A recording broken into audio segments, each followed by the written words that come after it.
Kuna mmoja wao tulikuwa tunapendana, nakumbukaga, yani tulikuwa tunapendana sana. Alikuwa bado michongo yake hajakaa sawa.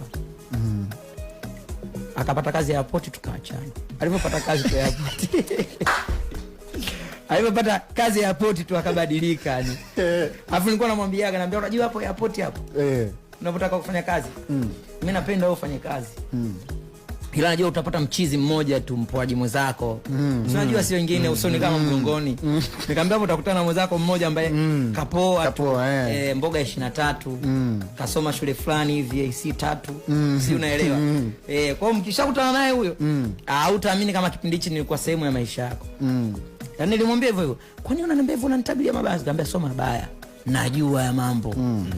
Yaani mimi nawajua nyinyi wadudu. Mimi siwezi kwa hivyo kaka. Ndio kwanza hapo kwenye mafunzo, sijui ndo zile za kuongea karibu kwenye ndege yetu sina ndio kwanza hapo kwenye yale mafunzo kaka. Kashabadilika.